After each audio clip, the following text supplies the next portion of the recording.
तुम कहीं भी भागो, मैं तुम्हें पकड़ ही लूंगा, क्योंकि मैं भेड़िया हूँ, भेड़िया।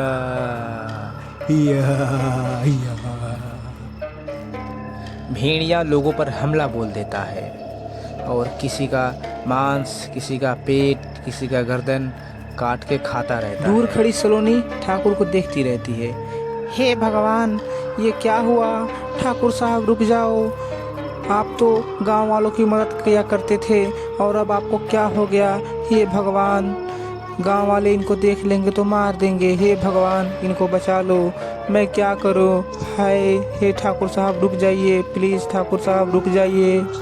सलोनी रोती हुई घर चली जाती है और सुबह होने से पहले भेड़िया अपने असली रूप में घर चला जाता है।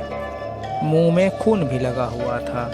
ठाकुर साहब, ये आपने क्या किया? ठाकुर साहब, आप तो गांव वालों की मदद किया करते थे, आपने ये क्या किया? ठाकुर साहब, आप इंसानों को, गांव वालों को, अपने गांव वालों को ही मार मार के खा रहे हैं। ठाकुर साहब जाइए, आप फ्रेश हो जाइए। ठाकुर साहब, ठाकुर साहब, ठकराइन, आप कहाँ हैं? बाहर आइए, बहुत बड़ी समस्या आन पड़ी है गांव वालों के ऊपर। ठाकुर साहब बाहर आइए, जल्दी आइए बाहर। ठाकुर साहब, आप जल्दी जाइए और अपने कपड़े बदल लीजिए और खून भी साफ कर लीजिए, मैं अभी बाहर जाकर देखती हूँ। क्या हुआ? क्यों शोर मचा रखे हो आप लोग घर के बाहर? आप लोगों को पता नहीं है ठाकुर साहब का आराम करने का समय है?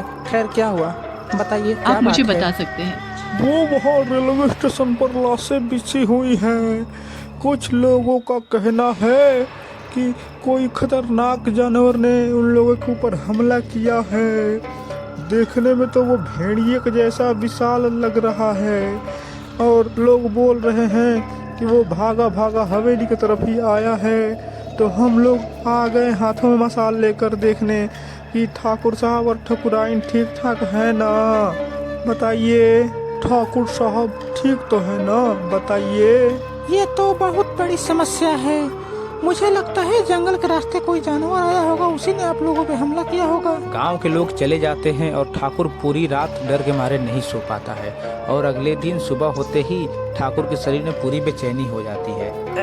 सलोनी, मुझे बचाओ, मेरा बदन बहुत दुख रहा है। मुझे लग रहा है कि मैं फिर से भेड़िए के रूप में आ रहा हूँ। सलोनी, मुझे बचाओ, बचाओ। सलोनी ठाकुर को एक मजबूत रस्सी से बांध देती है। ठाकुर साहब, मैं आपको ऐसे तड़पते हुए नहीं देख सकती हूँ, मैं आपको अभी रस्सी से आजाद करती हूँ। ठाकुर साहब, अगर गांव वालों के ऊपर आप भेड़िए के रूप में ऐसे हमला करेंगे तो गांव वाले आपको मार देंगे।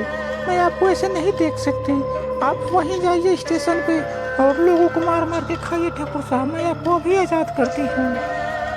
भेड़िया दौड़ते दौड़ते रेलवे स्टेशन पे चला जाता है और बस ट्रेन रुकने वाली थी और ट्रेन रुकती है तो फिर लोग बाहर निकलते हैं। तो और क्या था, बस भेड़िया टूट पड़ता है। लोगों में भगदड़ शुरू हो भगदड़ जाती शुरू हो जाती है।